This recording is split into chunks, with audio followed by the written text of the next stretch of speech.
The heat of August 2001 pressed down on Houston like a heavy hand.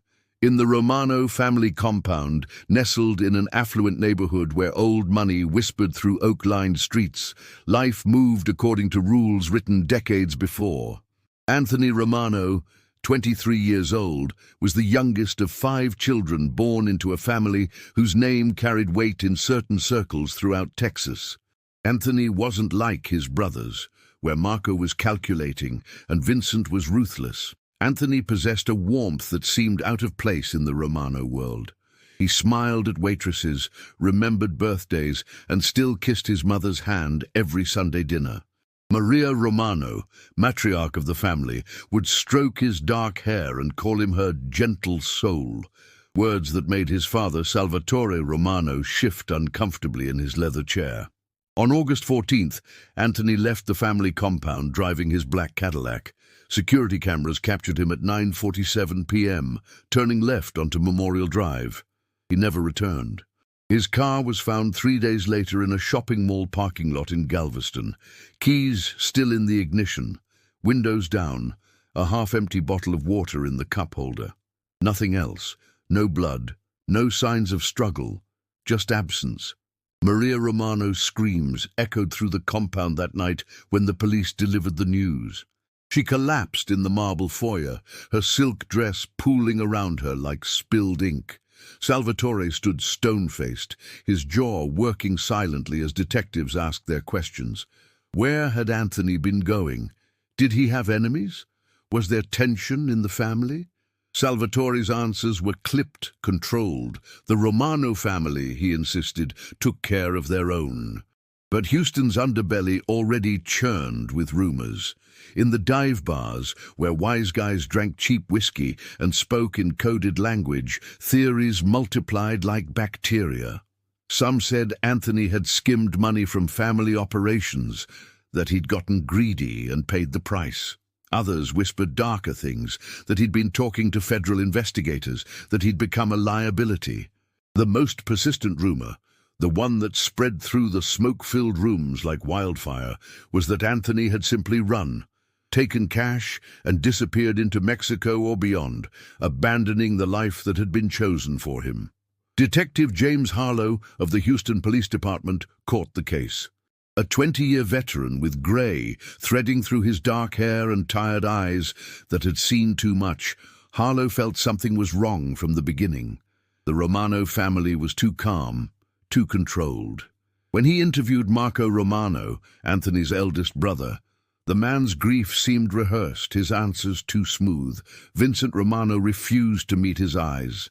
Only Maria seemed genuinely destroyed, her hands trembling as she showed him photographs of Anthony as a child, as a teenager, as the young man who'd vanished into the thick Texas night.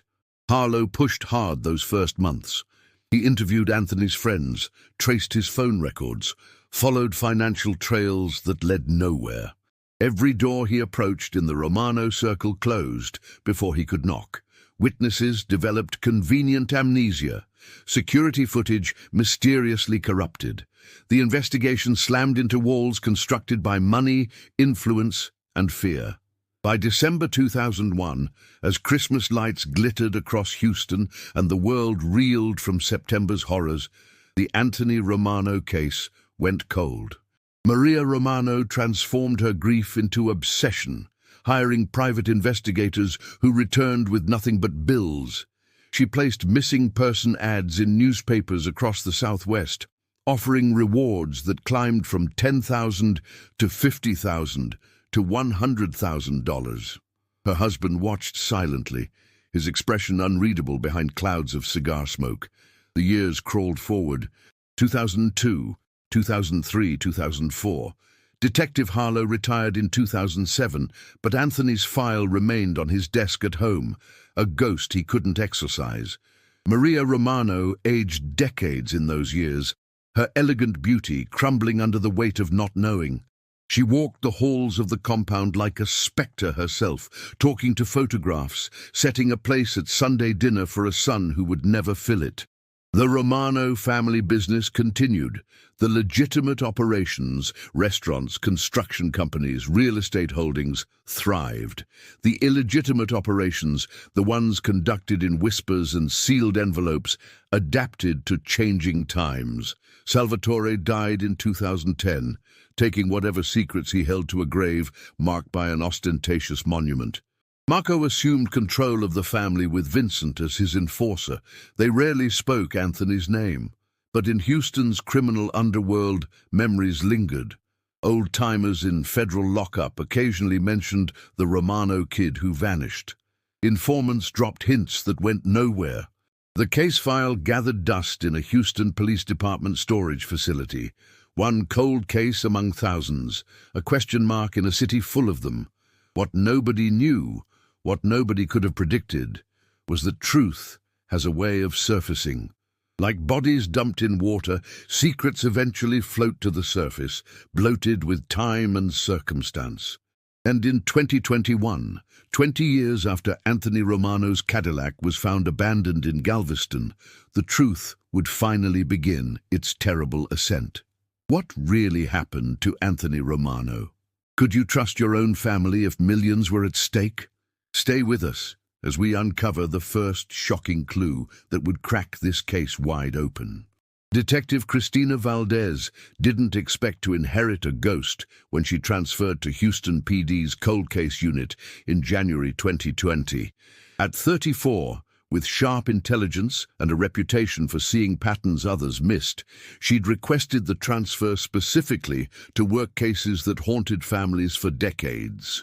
The Romano file landed on her desk in February, one of 73 unsolved disappearances she was assigned to review.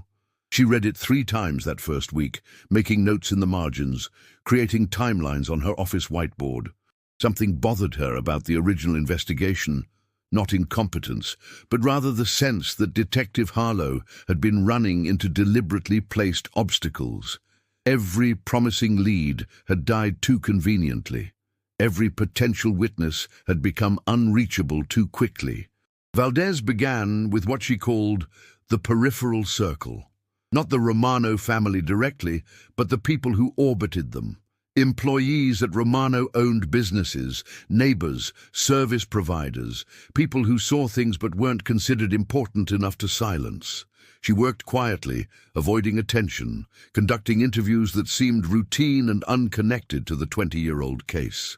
In June 2020, she interviewed Martha Henderson, a 72-year-old woman who'd worked as a housekeeper at the Romano compound from 1995 to 2003.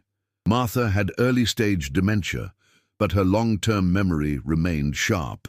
Sitting in Martha's small apartment in Pasadena, drinking sweet tea as traffic hummed outside, Valdez listened to stories about the Romano family.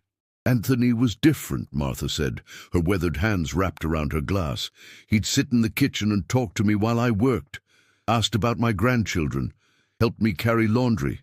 She paused, her eyes distant. The week before he disappeared, I heard arguing, terrible arguing. Valdez leaned forward. Who was arguing? Anthony and Marco, in Mr. Salvatore's study. The door was thick, but voices carry when people are angry. Martha's voice dropped to a whisper. I heard Marco say, "You'll destroy everything our father built." And Anthony said something about, "I can't stay silent anymore." This wasn't in the original case file. Valdez pressed gently. Did you tell the police about this? Martha nodded. I tried. A detective came to the house, but Mrs. Romano was there. She thanked me for my time and said they'd call if they needed anything else. They never called. 2 weeks later, I was let go. Generous severance, but it was clear I wasn't welcome anymore. Valdez documented everything, but she knew testimony from a woman with dementia wouldn't stand in court. She needed corroboration. She needed something solid. She continued working the peripheral circle, patient and methodical, building a picture of the Romano family in those crucial weeks of August 2001. Then COVID-19 hit, shutting down the world. The cold case unit shifted to remote work. Investigations slowed, and Valdez found herself reviewing digital files from home. She spent months going through financial records that Harlow had subpoenaed 20 years earlier, looking for patterns with fresh eyes and better software.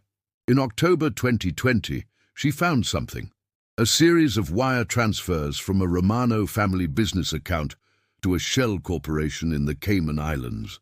The transfers had started in July 2001 and continued through September 2001, totaling $847,000. The account had been flagged in the original investigation, but dismissed because Marco Romano claimed it was for legitimate business expansion. The money trail went cold in the Cayman Islands, as money trails often did, but Valdez had tools Harlow hadn't possessed. She contacted federal agencies, leveraged international banking cooperation agreements strengthened after 9/11, and worked with financial crimes specialists. It took months, but in March 2021, she traced the money to a secondary account in Costa Rica, and from there, in April, to a property purchase in Austin, Texas. The property was a modest house purchased in September 2001 for $180,000 cash. The buyer's name was Michael Stevens, a seemingly ordinary Austin resident with no criminal record and no apparent connection to the Romano family. Valdez ran deep background checks. Michael Stevens existed on paper: driver's license, utilities, tax returns, but something felt hollow about the identity. She drove to Austin on a Saturday in May, parked outside the house on a quiet street lined with crepe myrtles. The house looked well-maintained but anonymous. She ran the plates on the car in the driveway through police databases, registered to Michael Stevens. She was preparing to leave when the front door opened. A man stepped out to collect his mail. 50s, grey hair, slight build. He froze when he saw Valdez sitting in her car. For just a moment their eyes met, and in that moment Valdez saw something unmistakable: recognition and fear. The man hurried back inside. Valdez's instinct screamed. She ran his photograph through facial recognition software, aging it backward 20 years. The computer made its matches, probabilities calculating. When the result appeared on her screen, her heart hammered against her ribs. Michael Stevens was Anthony Romano, aged by 2 decades but unmistakably alive. Valdez sat in her car outside the Austin house, her mind racing. Anthony Romano hadn't been murdered. He disappeared himself, used family money to create a new identity, and lived quietly for 20 years. But why? And more importantly, who had helped him? The financial transfers had originated from accounts Marco controlled. She couldn't approach Anthony directly. If he spooked, he'd run again. Instead, she began surveillance, documenting his routine. Michael Stevens worked as an accountant for a small firm. He lived alone. He kept to himself. He seemed to be exactly what he appeared to be: an unremarkable middle-aged man living an unremarkable life. Valdez needed leverage. She needed to understand what Anthony had been running from and who had helped him run. She returned to Houston and began investigating Marco Romano with renewed focus. What had Marco been involved in during August 2001? What had Anthony threatened to expose? She found it in federal organized crime databases. In the summer of 2001, the FBI had been building a racketeering case against several Houston crime families. They'd been seeking informants, offering protection and immunity. And in July 2001, someone had reached out to the FBI expressing interest in cooperating. The identity was protected, the contact preliminary, but the timing aligned perfectly with Martha Henderson's memory of the argument. Anthony had been planning to become an informant, and somehow Marco had discovered it. Valdez theorized the scenario. Marco couldn't kill his youngest brother. Their mother would never forgive him, and the family would fracture. But he also couldn't let Anthony testify, so he'd offered an alternative: disappear, take money, create a new life, stay silent, and stay gone. Anthony, perhaps frightened of what his cooperation would trigger or unable to betray his family completely, had agreed. It was elegant and cruel. Maria Romano had spent 20 years grieving a son who was alive.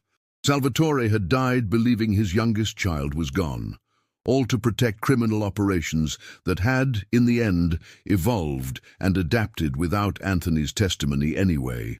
In August 2021, exactly 20 years after Anthony's disappearance, Valdez made her move. She appeared at the Austin house early morning, badge ready, with 2 federal agents as backup. When Michael Stevens answered the door, she said simply, "Hello, Anthony. We need to talk about your family." The man's face crumbled. 20 years of pretending collapsed in an instant. He began to cry, right there on his doorstep, deep sobs that seemed to come from his core. "I've been waiting," he said finally. "All these years I've been waiting for this day." Anthony Romano was alive, but his survival came with a terrible price. What secrets would he reveal, and who in the Romano family would finally face justice? The truth gets darker as we continue. Anthony Romano sat across from Detective Valdez in an interview room at the FBI field office in Austin.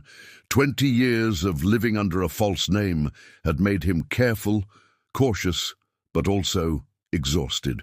The man before Valdez looked older than his 44 years, carrying a weariness that transcended physical aging. "I need immunity," were his first words after invoking his right to an attorney. "Complete immunity for my disappearance, for using a false identity for everything, and I need protection." The FBI legal team worked through the weekend. Anthony's story was valuable, not just for solving his own disappearance, but for what he could reveal about Romano family operations spanning 2 decades. On Monday morning, August 16th, 2021, Anthony Romano officially returned from the dead, granted immunity in exchange for full cooperation. His testimony unfolded like a tragedy in slow motion. Anthony explained that by summer 2001 he'd been working in the family's legitimate businesses, but had inadvertently discovered evidence of systematic money laundering, extortion, and connections to violent crimes. Unlike his brothers, who'd been raised to accept and eventually lead the family's criminal empire, Anthony had been sheltered, groomed for the legitimate side of operations. "I found ledgers," Anthony said, his voice hollow. "Double books showing where money really came from, where it really went. I saw payments to people I knew had been hurt, had disappeared. I couldn't reconcile what my family was with what I'd believed them to be."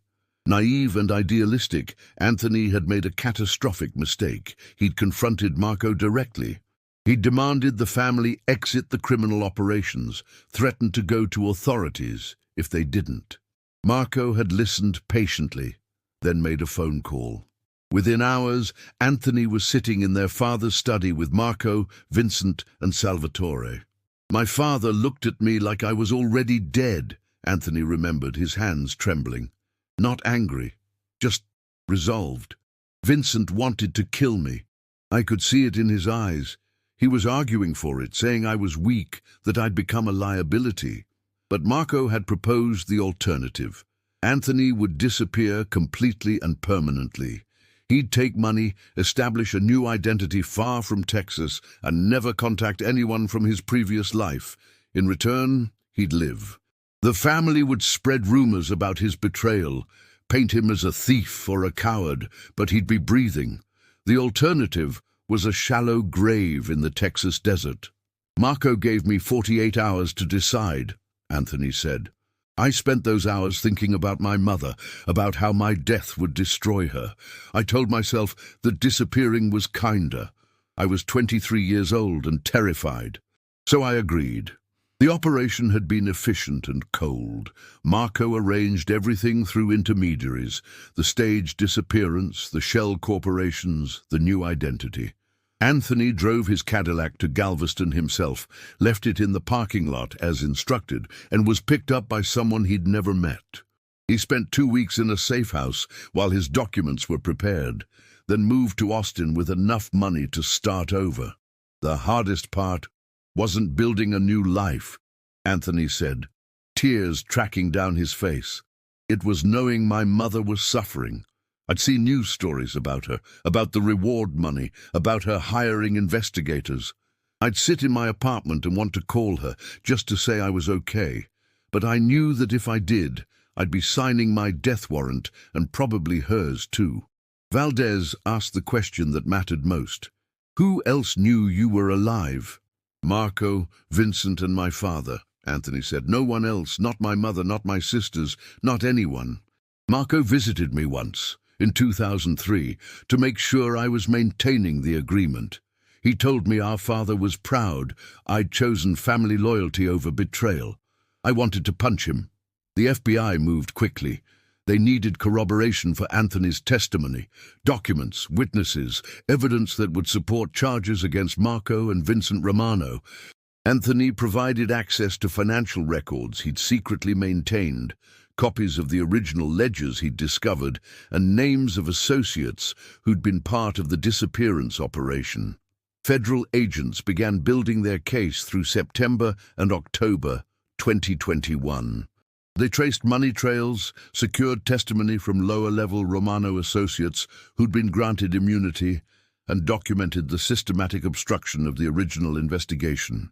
They discovered that Marco had paid off witnesses, intimidated others, and used family influence to ensure the case went cold. On November 10, 2021, federal agents arrived at the Romano compound in Houston with arrest warrants. Marco Romano was taken into custody without resistance, his expression barely changing as handcuffs clicked around his wrists. Vincent Romano was arrested simultaneously at a restaurant he owned, requiring 4 agents to restrain him as he raged and threatened. Maria Romano, now 78 years old, watched from her window as her eldest sons were driven away in federal vehicles. She didn't understand what was happening, not yet. That understanding would come later, delivered by Detective Valdez herself, who sat with the elderly woman in her living room and explained that her youngest son was alive. Maria's reaction wasn't joy. It was fury, raw and absolute. She screamed at Valdez, called her a liar, threw a porcelain figurine that shattered against the wall. Then the evidence was presented, photographs of Anthony, recent ones, showing a middle-aged man who still had her eyes, her smile. Maria collapsed into herself, 20 years of grief transforming into something more complex and agonizing. The knowledge that her son had been alive while she'd mourned, that her family had betrayed her in the cruelest way imaginable. Anthony wanted to see his mother. Arrangements were made, security established. The reunion happened at a neutral location, a private room in a hotel conference center with counselors and FBI agents nearby. Mother and son sat across from each other, separated by 2 decades of lies and loss. Maria Romano looked at the son she'd mourned and said, "You let me grieve." "I'm sorry," Anthony whispered. "I was trying to stay alive. Your brothers told me you were dead. I buried an empty casket. I prayed over nothing." "I know. I hate them," Maria said, her voice breaking. "I hate them for what they did to you, but I hate you too for letting me believe you were gone."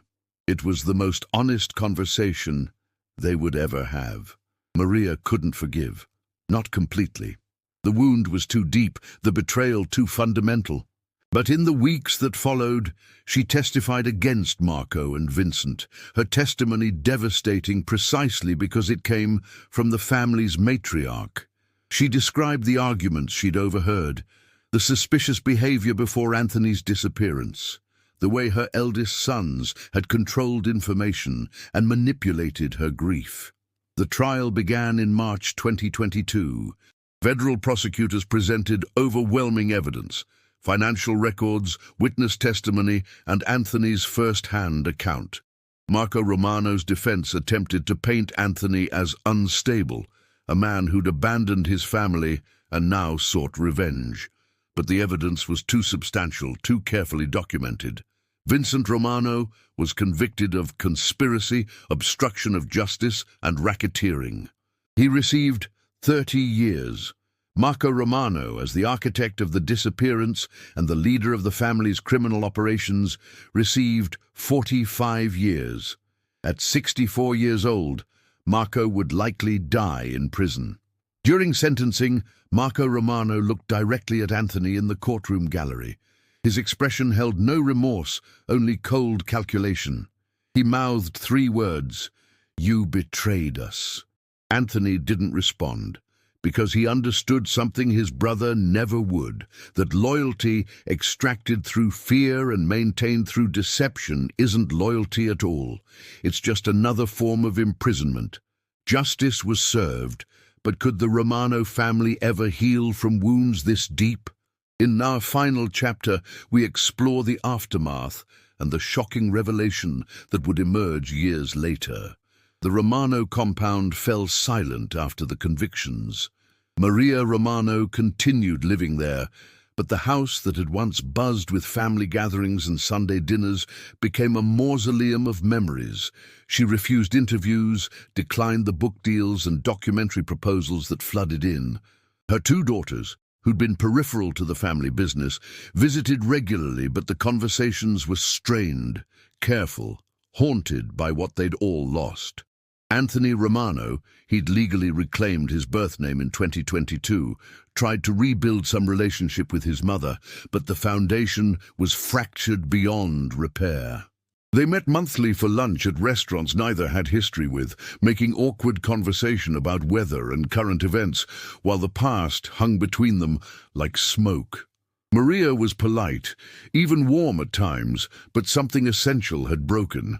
She'd mourned her son completely, put him in the ground emotionally if not physically, and his resurrection couldn't undo that death.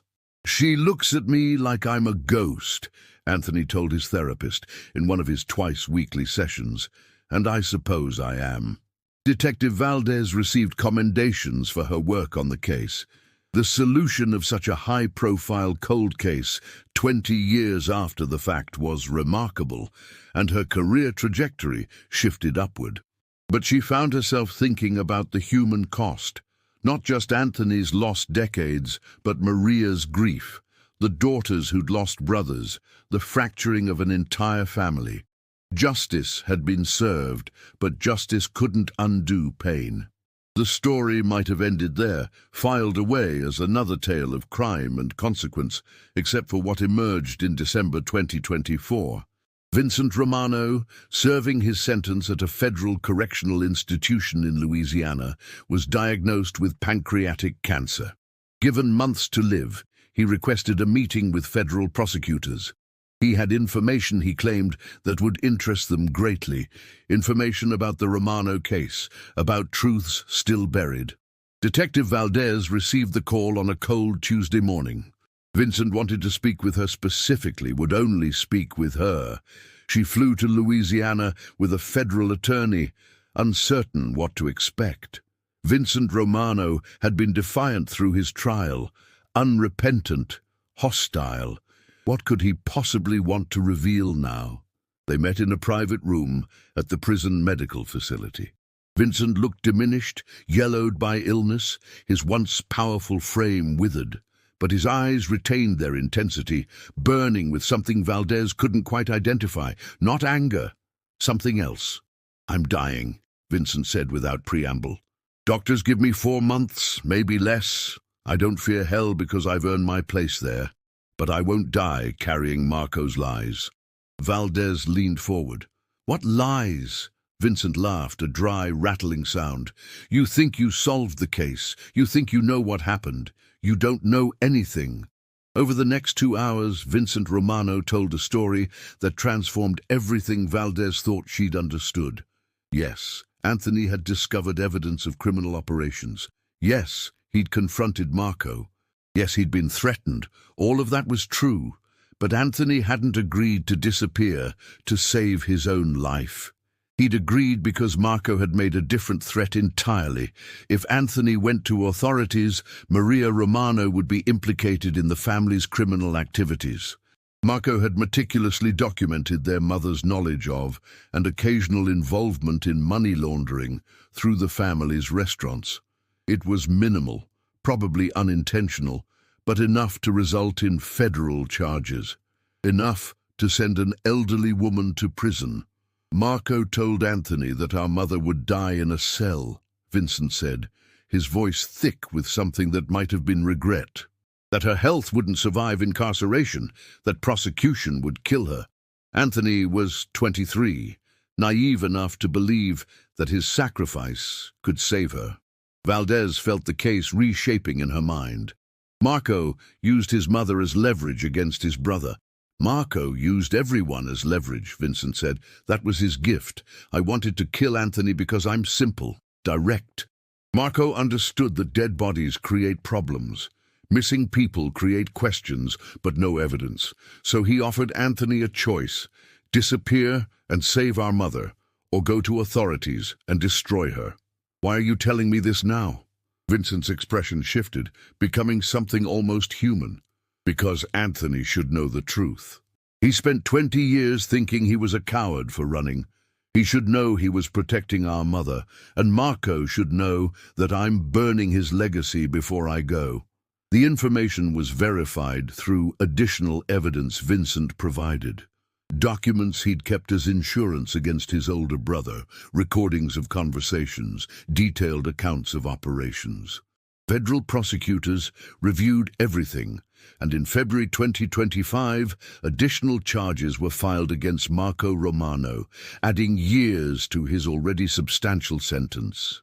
Detective Valdez met with Anthony Romano in March to explain Vincent's revelation. They sat in a coffee shop in Austin, and she watched his face transform as he processed the information.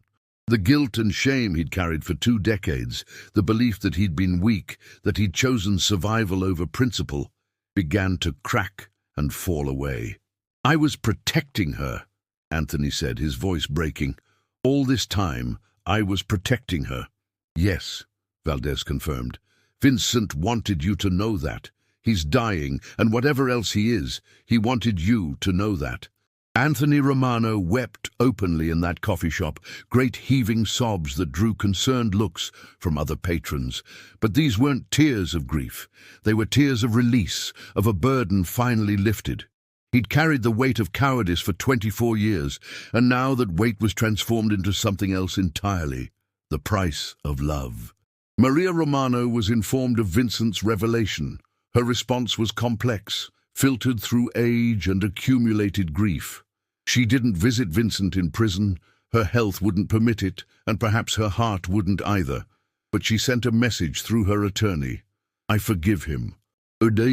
Whether she meant Vincent for revealing the truth or Anthony for disappearing, or Marco for orchestrating everything, wasn't clear. Perhaps she meant all of them. Perhaps forgiveness was simply easier than continued rage. Vincent Romano died in May 2025. His confession entered into the record, his legacy complicated in ways he probably couldn't have predicted. Marco Romano, faced with his dying brother's betrayal, issued no statement, made no response. He remains incarcerated, appeals exhausted, facing decades behind bars. Anthony Romano continues living in Austin, though he's gradually reconnecting with extended family members. He's writing a book about his experience, working with a ghostwriter to tell his story fully.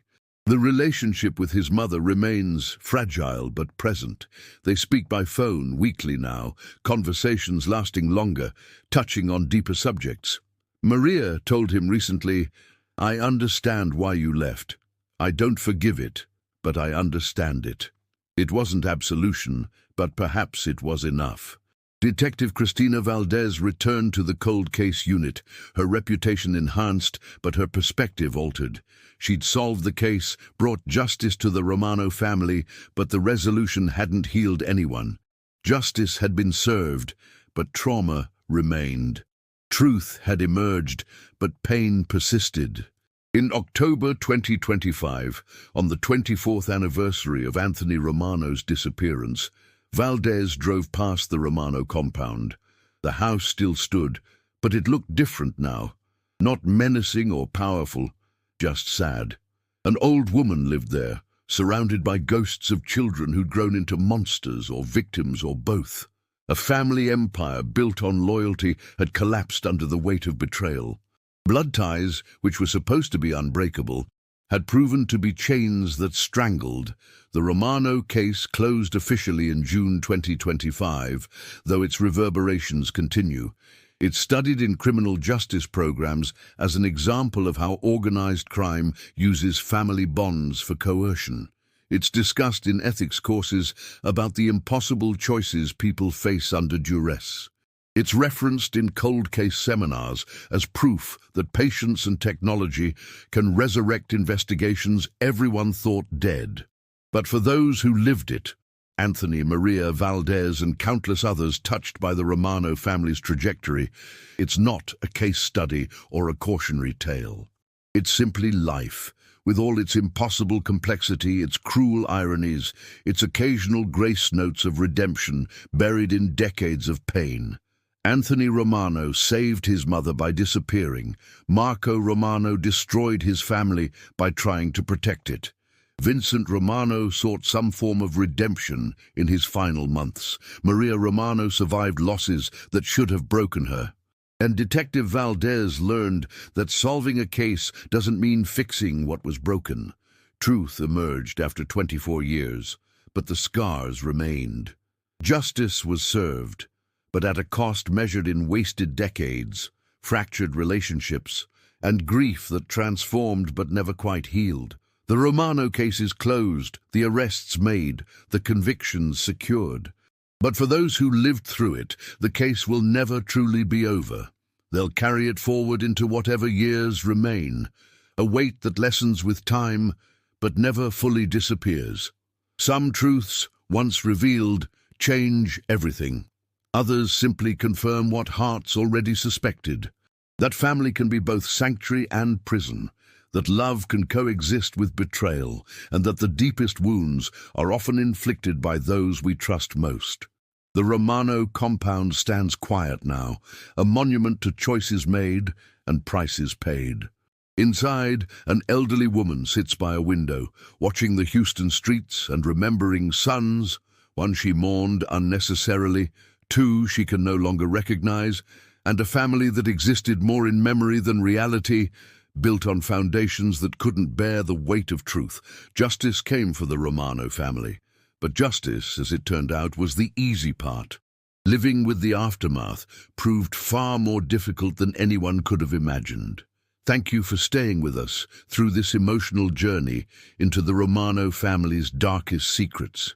If you found this story compelling and want to explore more true crime mysteries that reveal the complexity of human nature, justice, and betrayal, please subscribe to our channel. Hit that notification bell so you never miss our next investigation into cases that remind us that truth, no matter how long buried, eventually finds its way to light. Share your thoughts in the comments below, and remember, sometimes the people we trust most are the ones with the deepest secrets. Until next time, stay curious, stay skeptical, and never stop questioning the stories we're told.